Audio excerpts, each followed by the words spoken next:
I did wonder how this month was going to go, considering last month was a bit hit and miss for me personally.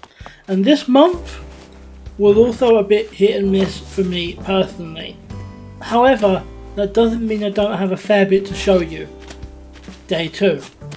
Totally didn't forget to start this on day 1. Anyway, today was really all about pathways. Okay, so I know that doesn't sound interesting, but it is important. I mean, this was the time where I linked up the western area with the soon to be built eastern area.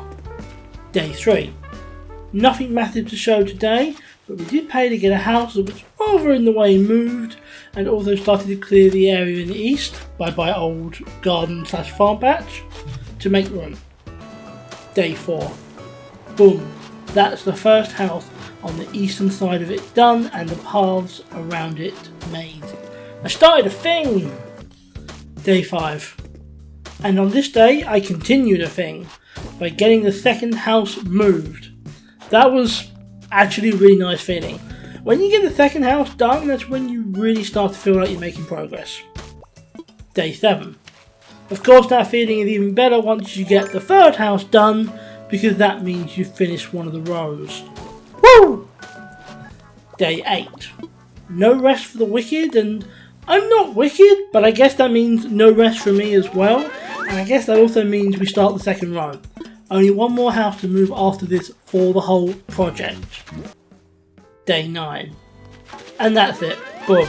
Last house. That's all the houses moved, and actually that's all the buildings in their rightful home, period. So with that, it's time to finish off all the paths on the eastern side as well. Day 12. So, we have no more buildings to need doing anything with, which means the bottom on the eastern side is a big gap there.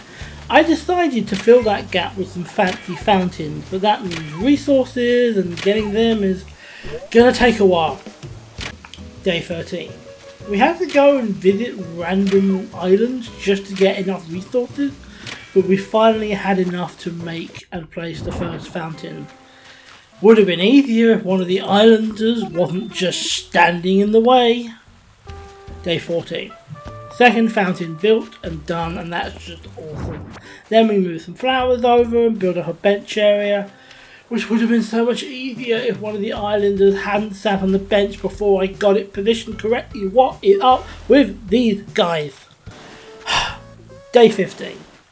We can finally move it, which feels great, and I also put some more flowers down to really finish it off, and then I guess we need bridges, because, you know, we've got these areas that can't be accessed without pole vaulting.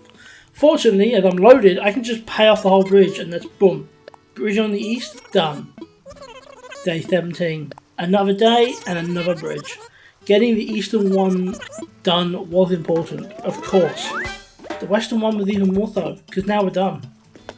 Day 19. I guess our next job is to really work on the beaches, which I found the easiest way to get items for is via the DLC I don't have. Okay, that might be a problem, but what we can do right now is replant the coconut trees where we want them, which is up near the top, and then remove them from the bottom. Day 21. So, I figured out a solution to the whole I don't have Happy Home Paradise thing. I got the Nintendo Switch Online expansion. Honestly, I've been planning to do this for a while. I can afford to do it. I was just waiting until I needed it. Well, now I kind of need it. With that done, we finally head to, I think it's Paradise Island. We got introduced to everyone. We picked out a new uniform. And then we finally made our first vacation holiday home design. That's kind of the point. We design other people's vacation homes, holiday homes, based on what they want. It's fun, and it also helped me get some much needed deck chairs. Day 22. This is our first time doing a vacation holiday home by ourselves, and I'd say I did a pretty good job. I also started putting some beach things on the beach. This doesn't really need a design, it just needs to look like a beach that tourists and that would use. Day 23. We're now expanding what we're doing with the beach resorts by taking pictures of what we work on. Okay, so it's a very minor thing, but hey, I guess that means we got some easy screenshots for this month's thumbnail. Day 25. This one was different because we unlocked a new feature on the DLC island. There's a bunch of old abandoned buildings here, and one by one we're going to convert them. And I unlocked the first one today and built a school.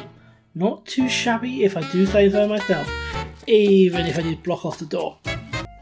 Day 27. I designed 10 homes! Okay, look, I'm slightly addicted to DLC, okay? But that also means we had a cool party, and I'm always a fan of having a cool party. Day 29. We got permission? Permission from whom, I wonder? To build a restaurant, which I found pretty cool to do. And that is that, I guess. This month went a lot different from how I planned, mostly since I didn't know I'd end up getting the DLC. But it was fun, and we got a lot done. Our island is actually close to done, and we made good ground in the DLC too. We are well and truly in the end game now, and I will see you next month.